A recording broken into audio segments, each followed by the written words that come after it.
السلام علیکم ورحمۃ اللہ ان الحمد للہ والصلاة والسلام علی رسول اللہ اما بعد۔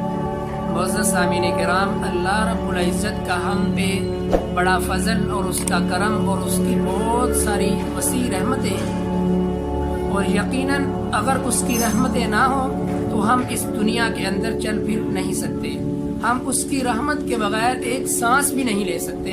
اسی طرح صحیح ابن حبان 4032 نمبر حدیث ہے، نبی صلی اللہ علیہ وسلم نے فرمایا وہ انسان بڑا خوش نصیب انسان ہے، وہ بڑا ہی عظیم اور اچھا انسان ہے کہ جس کو اللہ رب العزت 4 چیزیں عطا کر دے، وہ بڑا خوش نصیب انسان ہے۔ پہلی چیز کون سی ہے؟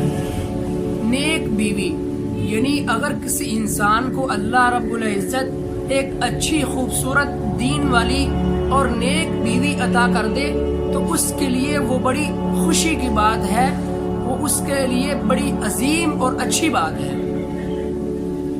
دوسری چیز، نبی صلی اللہ علیہ وسلم نے فرمایا کہ اچھا ہمسایہ، کہ جو اس دنیا میں رہتے ہوئے ایک اچھا ہمسایہ یعنی اچھے بھائی کی مانند ہوتا ہے۔ اگر کوئی بھی ضروری کام پڑ جائے، کوئی بھی چیز لینی یا دینی ہو یا کوئی مشورہ کرنا ہو تو اچھے ہمسائے سے کیا جاتا ہے۔ کوئی چیز لینی یا دینی ہو تو وہ ساتھ والے ہمسائے سے لی جاتی ہے یا دی جاتی ہے۔ تیسری چیز کیا ہے؟ جس انسان کو اللہ رب العزت وہ عطا کر دے وہ بڑا خوش نصیب انسان ہے۔ تیسری چیز ہے اچھا گھر، یعنی اللہ رب العزت نے اسے اچھا گھر عطا کیا ہے، خوبصورت مکان دیا ہے، وہ اس میں رہ رہا ہے، وہ اپنی اچھی زندگی بسر کر رہا ہے، وہ بڑا خوش نصیب انسان ہے۔ اور جو چوتھی بات ہے، جو بڑا خوش نصیب انسان ہے اللہ رب العزت اس کو عطا کرتے ہیں، وہ ہے آرام دہ سواری۔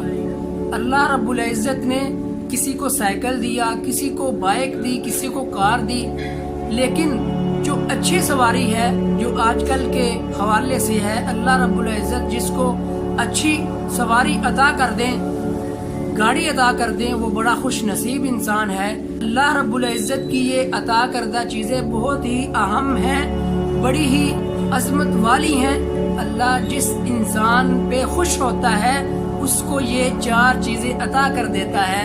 اللہ رب العزت ہمیں بھی یہ 4 چیزیں نصیب فرمائے، ہماری اولادوں کو بھی نصیب فرمائے، ہمارے ہمسایوں کو بھی نصیب فرمائے، ہماری فیملیز کو بھی نصیب فرمائے۔ اللہ رب العزت مجھے اور آپ کو قرآن و سنت پہ صحیح معنوں میں عمل کرنے کی توفیق عطا فرمائے، آمین۔ السلام علیکم ورحمۃ اللہ وبرکاتہ۔